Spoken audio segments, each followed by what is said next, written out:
Ladies and gentlemen, your attention please, mesdames et messieurs.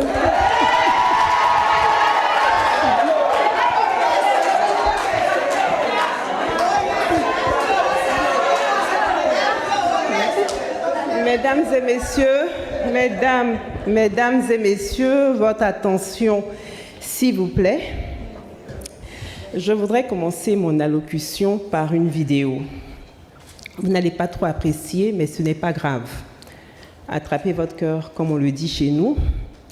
Nous allons suivre ensemble une déclaration du président de la CEI, M. Coulibaly Kuibière.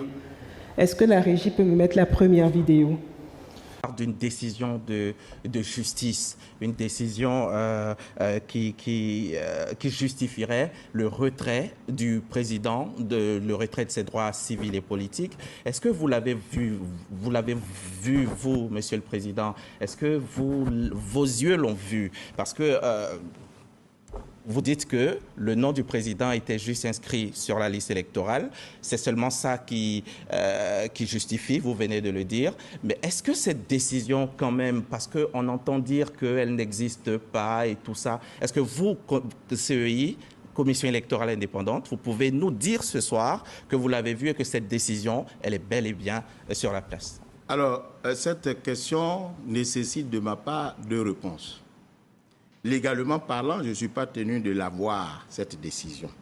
Parce que, jusqu'à preuve du contraire, la correspondance du ministère de la Justice attestant des personnes déchues de leurs droits civils et politiques fait foi. Donc pour moi, je n'ai pas besoin de voir la décision. Et pendant que nous y sommes, lorsque le ministère de l'Intérieur me donne la liste des personnes décédées, je vais demander à ce qu'on m'amène des dépouilles chaudes pour l'attester? Non, ce n'est pas comme ça que ça se fait. En plus de cela, j'ai bel et bien vu cette décision. C'est pour cette raison que nous prenons toujours soin, autant que faire se peut, quand on constate qu'il y a des contestations qui peuvent venir de part et d'autre, pour nous assurer de ce que cette décision existe bel et bien et qu'elle est devenue définitive. Donc, je dis, non seulement je ne suis pas tenu légalement de voir la décision parce que la correspondance de monsieur le garde des Sceaux fait foi jusqu'à inscription de faux, mais en plus de cela, j'ai vu la décision. Voilà, elle est devenue définitive. Voilà. D'accord, voilà donc qui est dit. Est-ce qu'il y a une quelconque possibilité que les noms de personnes radiées, notamment du président Laurent Gbagbo, se retrouvent à nouveau sur la liste électorale? Ah oui, bien sûr. Il y a deux cas. L'événement qui a justifié la déchéance, c'est une infraction. Tout à fait. Si cette infraction est amnistiée, mais il devient neuf. Il devient un homme qui n'a pas commis d'infraction. Il peut venir sur la liste électorale. Deuxième hypothèse, si l'infraction n'est pas amnistiée et qu'il exécute sa peine, il est réhabilité à la fin de l'exécution de sa peine et il demande son inscription sur la liste électorale. Voilà les deux hypothèses qui sont prévues par la loi. D'accord. Qu'est-ce qui explique, Monsieur le Président, que d'autres personnes soient inscrites sur cette liste provisoire alors qu'elles étaient presque dans la même situation que le président Laurent Gbagbo?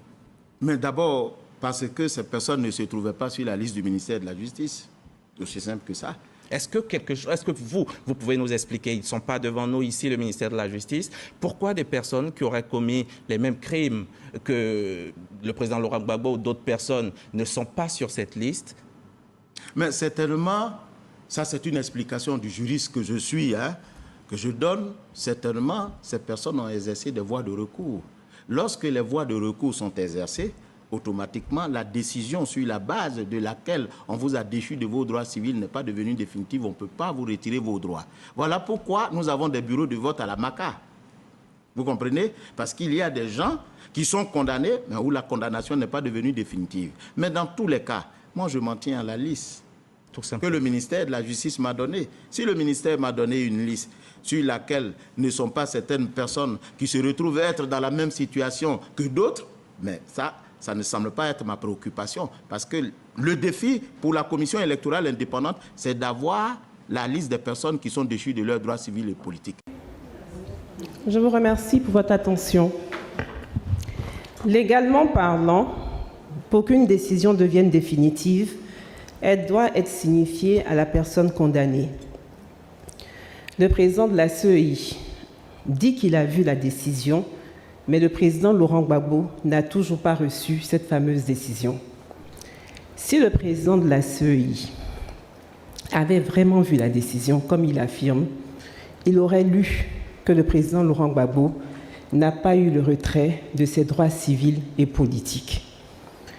En voulant se justifier, ils ont publié la décision dans les journaux proches d'eux et sur des sites internet. Et nous avons pu tous voir que le président Laurent Gbagbo a été condamné à 20 ans, mais sans le retrait de ses droits civils et politiques. Dans un tel cas, aucune raison ne justifie qu'il ne soit pas sur la liste électorale, puisque M. Coulibaly Kuibière affirme qu'il a retiré de la liste électorale parce que notre chef a été déchu de ses droits civils et politiques. Je vous invite toutes à aller regarder la décision de condamnation sur des sites internet et vous verrez que le président Laurent Gbagbo jouit pleinement de ses droits civils et politiques. C'est la raison pour laquelle il dirige le Parti des peuples africains de Côte d'Ivoire.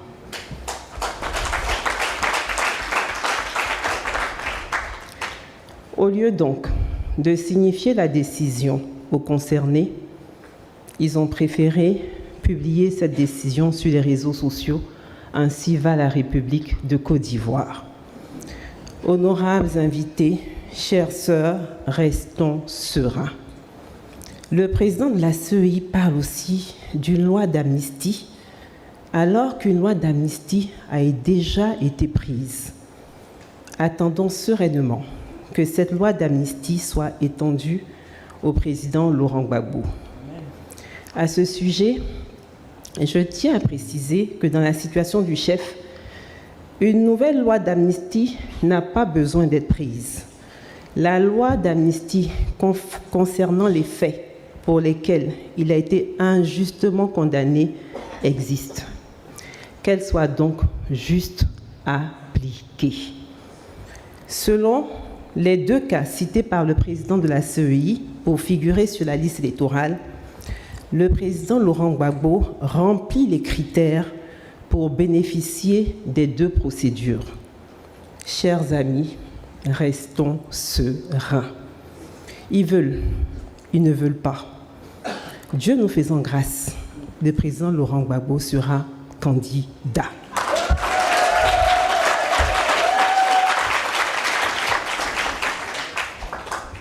Pourquoi sera-t-il candidat ? Je vais encore vous soumettre à cet exercice déplaisant. Réécoutons encore M. Coulibaly Kuibière. Est-ce que la régie peut mettre la vidéo numéro 2 ? L'article 31 de la Cour africaine, donc, il stipule que quand l'État ne s'exécute pas, il y a d'ailleurs un rapport qui est fait en particulier des cas où l'État n'aura pas exécuté la décision de la Cour. Oui, alors quand, en fait, il n'y a pas de moyen de coercition vis-à-vis de l'État. Tout à fait. Alors quand c'est comme ça, l'article 31 du protocole dit que lorsque l'État qui est condamné ne s'exécute pas, la Cour africaine dresse rapport Tout à fait. au chef qu'on appelle la conférence des chefs d'État. Alors voyez-vous, M. Diaby, l'affaire cesse d'être juridique pour devenir politique. C'est ça que je dis aux uns et aux autres. Donc cette situation peut être réglée de façon politique. Mais c'est pour cette raison que la Cour, face à son impuissance en ce qui concerne l'exécution de la décision qu'elle a rendue, rend compte aux chefs d'État qui l'ont créée pour dire, bon, voilà la situation. Et les chefs d'État, politiquement, vont régler cette situation. Monsieur le PEX, Madame la Présidente des Messagères, Monsieur le Directeur de cabinet, Mesdames et Messieurs les vice-présidents du Parti des peuples africains, honorables invités, Mesdames les Messagères, nous venons d'entendre le message du président de la CEI. Le problème du président Laurent Gbagbo n'est donc pas juridique. C'est un problème politique et qui va se résoudre politiquement si et seulement si nous nous montrons déterminés. Nous ne devons rien attendre de nos adversaires et nous ne devons rien céder à l'adversaire. L'adversaire élabore des stratégies. Une de leurs stratégies est de nous pousser à nous focaliser sur la présence ou non du nom du président Laurent Gbagbo sur la liste électorale. Bientôt, ils seront capables de ne pas faire apparaître son nom sur la liste définitive, afin de vous briser moralement, alors que le défi pour nous n'est pas qu'il soit présent que sur la liste électorale. Le président Laurent Gbagbo a été de tout temps sur la liste électorale. Son nom est déjà dans les fichiers de la CEI. Le défi pour nous est qu'il soit candidat et qu'il gagne.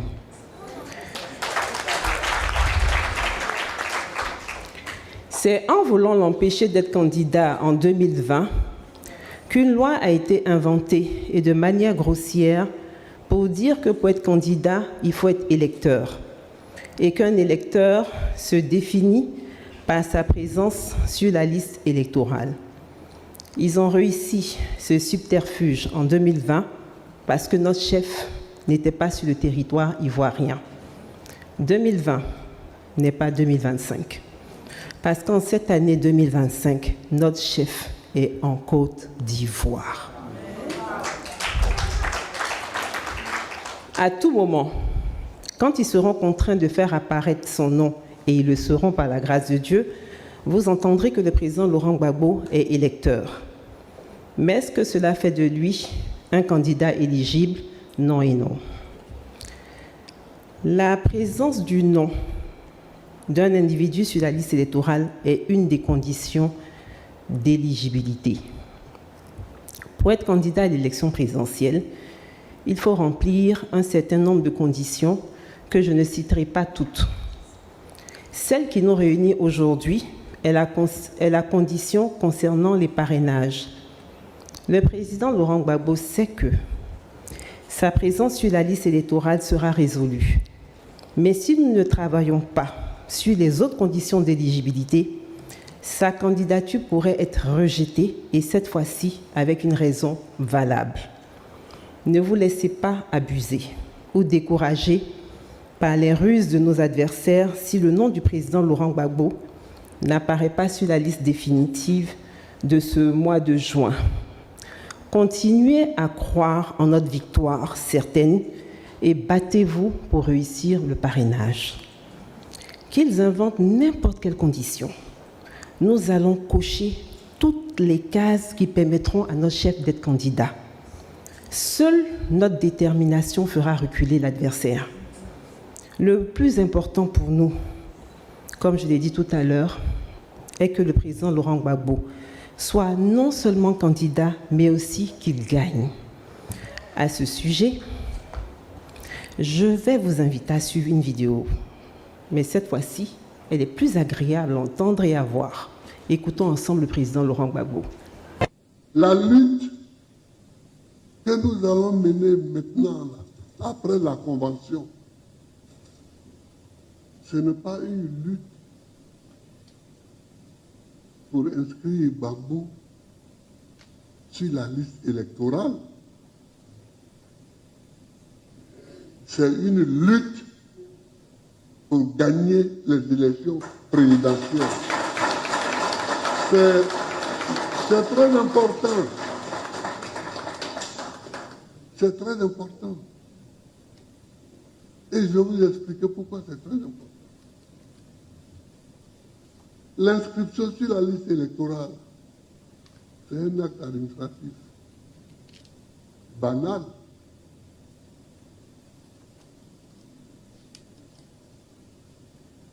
Le président de la République peut combiner avec un juge ou avec le monsieur de la CI. Vous dites, bon, c'est CI, non? Ouais, mettons son nom. Et puis on met son nom. Et puis nous,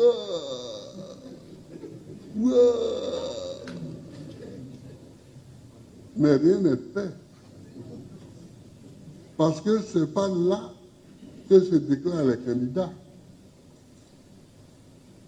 Les candidats qui vont compétir, qui vont concourir, sont déclarés au Conseil constitutionnel un mois ou deux avant l'élection présidentielle. Donc ton nom peut être sur la liste, ou peut ne pas être sur la liste. Si le Conseil constitutionnel leur a dit que tu n'es pas candidat et que tu ne vas pas aux élections, tu fais quoi? C'est pourquoi il faut avoir en tête que ce n'est pas une bataille pour mettre le nom sur la liste. Si on met le nom sur la liste, c'est tant mieux. Ça nous fait des enjambées en plus que nous aurons gagné. Mais le problème, c'est d'être candidat et de gagner les élections. Il faut dès à présent que nous prenions les dispositions d'être partout sur le terrain pour être avec le peuple de Côte d'Ivoire, comme nous savons si bien le faire, et gagner les élections. Donc c'est important ce que je veux dire, ce que je vous dis là. Mesdames et messieurs, est-ce qu'on peut être plus clair que ce que le président Laurent Gbagbo vient de dire? Non. C'est un message clair et très, très clair. Nous n'avons pas affaire au président de la CEI. Nous aurons affaire à Madame Chantal Camara, présidente du Conseil constitutionnel. C'est le Conseil constitutionnel qui déclare qui est éligible et qui ne l'est pas. Nous verrons comment elle va déclarer candidate une personne qui peut-être ne respectera pas la Constitution et non candidat, un monsieur dont le nom n'apparaît juste pas sur la liste électorale, alors que ce dernier bénéficie déjà d'une décision favorable de la Cour africaine de justice et des droits de l'homme. Que Dieu nous épargne des Ponce Pilate. Chers amis, chers camarades, chères sœurs, restons sereins. Nous vous avons invité, chères messagères, à travailler sur le parrainage de notre chef. Pour réussir le parrainage, vous devez être formés et bien formés, d'où le sens de cette rencontre. Merci, merci infiniment d'avoir répondu à notre appel et merci d'aider le président Laurent Gbagbo dans son combat pour la démocratie et la liberté. N'attendez pas que notre adversaire nous fasse la passe, même si la politique est un jeu. Parlant de jeu, est-ce que vous connaissez le jeu Monopoly? Bon, je vais quand même envoyer le jeu et je vais vous dire, attendez, j'ai le jeu qui est là. Tout le monde connaît le jeu de Monopoly? Non, Piki, excuse-moi, tu vas ouvrir. Voilà. En fait, on fait le tour de tout ça. Mais je vais vous montrer un truc. En fait, ce jeu, vous avez des billets de banque dedans. Et puis, dans ce jeu, c'est le seul jeu où il y a la prison qui existe. Vous voyez, on peut partir en prison quand on joue ce jeu. Alors, je vous ai montré le jeu de Monopoly. Et je vais vous expliquer pourquoi. Si vous voulez comprendre le mode de gestion de nos adversaires, apprenez à jouer au Monopoly. Oui. Oui. Le but du jeu de Monopoly consiste à ruiner ses adversaires par des opérations immobilières et ainsi parvenir au monopole. Ce jeu symbolise le capitalisme. Le Monopoly, comme je l'ai dit, est le seul jeu de société où on part en prison. Et on n'en sort pas aussi facilement parce qu'il y a des règles pour en sortir. Si tu comprends le Monopoly, tu comprendras le capitalisme et tu comprendras le mal que cela peut faire à un peuple.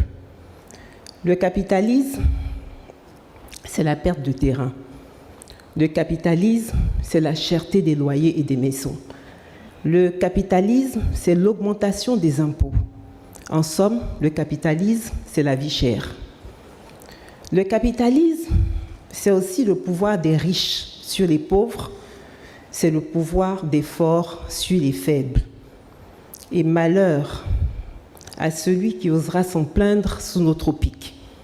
Quand tu parles et que tu te plains de tes conditions de vie misérables, allez hop, on te prend et on te jette en prison. Et toutes les conséquences du capitalisme, nous les subissons quotidiennement et franchement, nous sommes fatigués parce que trop, c'est trop. N'est-ce pas que trop, c'est trop? Trop, c'est trop. Messagère du président Laurent Gbagbo, c'est contre tout ce système que le président Laurent Gbagbo se bat. Et c'est pourquoi il a pensé à vous les messagères pour divulguer ces 10 engagements. Ces 10 engagements sont le symbole de l'humanisme, c'est-à-dire l'humain avant l'argent, alors que le capitalisme, c'est l'argent avant l'humain. Pour que ces 10 engagements soient une réalité, il faut que le président Laurent Gbagbo soit candidat et qu'il gagne l'élection présidentielle. Nous comptons sur vous, mes sœurs, pour cela. Est-ce que le président Laurent Gbagbo peut compter sur vous? J'ai le directeur de cabinet du président Laurent Gbagbo qui est là. Donc, moi, je veux bien encore vous poser la question, c'est lui qui donnera la réponse. Est-ce que le président Laurent Gbagbo peut compter sur vous pour cela? Excellence Aka, t'as entendu, hein? Aïe, aïe, aïe.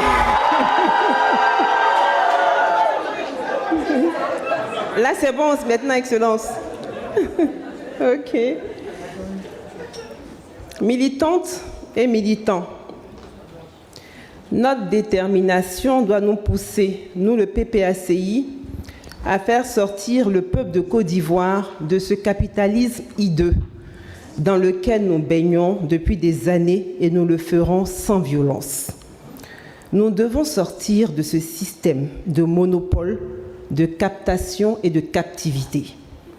Cette étape de notre histoire me fait penser à l'histoire de Moïse et de Pharaon que certains scientifiques décrivent comme étant Ramsès II. Je tiens à préciser que toute ressemblance avec des personnages existants serait purement fortuite.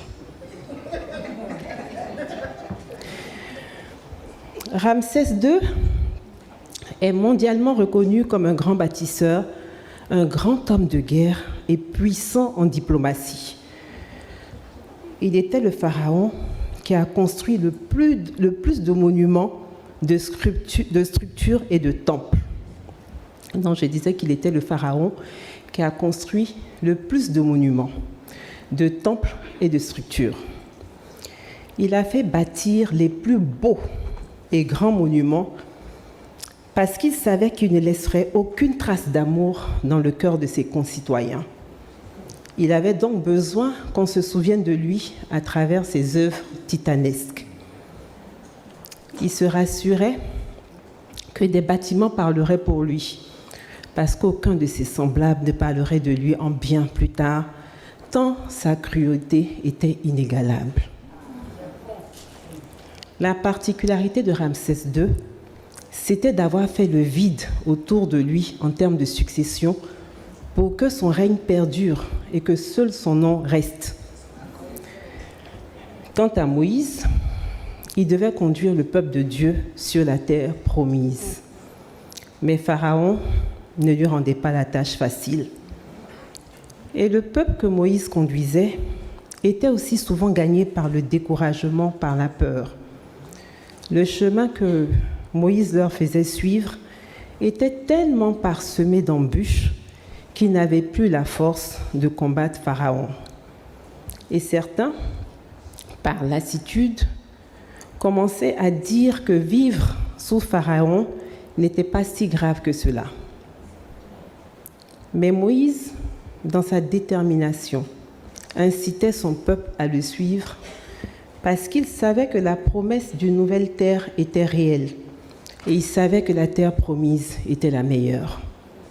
Mais est-ce qu'il fallait affronter un pharaon qui était plus fort qu'eux parce que mieux armé? Le faire, c'était conduire son peuple à l'abattoir. Mais pouvait-il échapper à l'affrontement avec Pharaon? Non. Ils ne pouvaient pas y échapper parce que leur survie dépendait de cet affrontement. C'était leur destin. Le face-à-face eut donc lieu. Moïse et son peuple contre Pharaon et sa puissante armée. Comme ils ont accepté d'affronter plus fort qu'eux, grâce à leur foi en Dieu, Dieu a agi à la dernière minute en ouvrant la mer Rouge pour permettre à Moïse et à son peuple de passer, et Dieu referma la mer sur Pharaon et son armée. Nous n'allons pas demander à Dieu de faire mourir nos adversaires qui sont avant tout nos frères, mais nous demandons à Dieu d'ouvrir la mer pour tous les enfants de Côte d'Ivoire afin qu'aucune goutte de sang ne coule en cette année électorale. C'est pour cela que je vous demande, mesdames, de faire monter à Dieu cette prière et nous demanderons ensemble à Dieu de faire fléchir les cœurs de nos dirigeants qui sont momentanément au pouvoir, car aucun pouvoir n'est éternel.